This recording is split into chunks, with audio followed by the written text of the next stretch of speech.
Hello friends, good morning. ಟಿಫನ್ಗೆ ರೊಟ್ಟಿ ಮತ್ತು ಹಸಿರು ಮೆಣಸಿನ್ಕಾಯಿ ಖಾರ ಮಾಡೋಣ ಅಂದ್ಬಿಟ್ಟು ಹೇಗೆ ಮಾಡೋದು ನೋಡೋಣ ಬನ್ನಿ.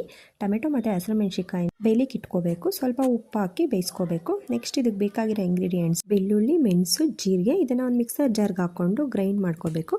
ನೆಕ್ಸ್ಟು ಟೊಮೆಟೊ ಮತ್ತು ಹಸಿರು ಮೆಣಸಿನ್ಕಾಯಿ ಬಿಸಿ ಹಾರಿದ್ಮೇಲೆ ಅದನ್ನು ಸ್ವಲ್ಪ ದಪ್ಪ ಇರೋ ಹಾಗೆ ಗ್ರೈಂಡ್ ಮಾಡ್ಕೋಬೇಕು. ಒಗ್ಗರಣೆಗೆ ಸ್ವಲ್ಪ ಬೆಳ್ಳುಳ್ಳಿನೂ ಬೇಕು, ಅದನ್ನು ರೆಡಿ ಮಾಡಿಕೊಂಡೆ. ತೆಂಗಿನಕಾಯಿನೂ ಬೇಕು ಫ್ರೆಂಡ್ಸ್. ಇದಕ್ಕೆ ಹೇಗೆ ಮಾಡೋದು ನೋಡೋಣ ಬನ್ನಿ. ಬಾಣಲಿ ಇಟ್ಕೊಂಡು ಸ್ವಲ್ಪ ಆಯಿಲ್ ಹಾಕಿ ಎಣ್ಣೆ, ಸಾಸಿವೆ, ಕರಿಬೇವು, ಜಜ್ಜಿಟ್ಕೊಂಡಿರೋ ಬೆಳ್ಳುಳ್ಳಿ ಇದೆಲ್ಲ ಹಾಕಿ ನೆಕ್ಸ್ಟ್ ಜೀರಿಗೆ, ಮೆಣಸು ಗ್ರೈಂಡ್ ಮಾಡ್ಕೊಂಡಿದ್ವಲ್ಲ ಅದನ್ನು ಹಾಕೋಬೇಕು. ಸ್ವಲ್ಪ ಫ್ರೈ ಆದಮೇಲೆ ಟೊಮೆಟೊ, ಹಸಿರು ಮೆಣಸಿನ್ಕಾಯಿ ಗ್ರೈಂಡ್ ಮಾಡ್ಕೊಂಡಿದ್ದೀವಲ್ಲ ಅದನ್ನು ಹಾಕಿ ಚೆನ್ನಾಗಿ ಮಿಕ್ಸ್ ಮಾಡಿ ರುಚಿಗೆ ತಕ್ಕಷ್ಟು ಉಪ್ಪು ಹಾಕಿ ಒಂದು 2 ಮಿನಿಟ್ಸ್ ಲಿಡ್ನ ಕ್ಲೋಸ್ ಮಾಡಬೇಕು ಫ್ರೆಂಡ್ಸ್. ನೆಕ್ಸ್ಟ್ ತೆಂಗಿನಕಾಯಿನ ಆ್ಯಡ್ ಮಾಡಿ ಚೆನ್ನಾಗಿ ಮಿಕ್ಸ್ ಮಾಡಿಕೊಂಡ್ರೆ ಹಸಿರು ಮೆಣಸಿನ್ಕಾಯಿ ಖಾರ ರೆಡಿ ಆಯಿತು ಫ್ರೆಂಡ್ಸ್. ಇದೊಂದ್ಸಲ ಟ್ರೈ ಮಾಡಿ, ನಿಮಗೆ ತುಂಬ ಇಷ್ಟ ಆಗುತ್ತೆ ಫ್ರೆಂಡ್ಸ್.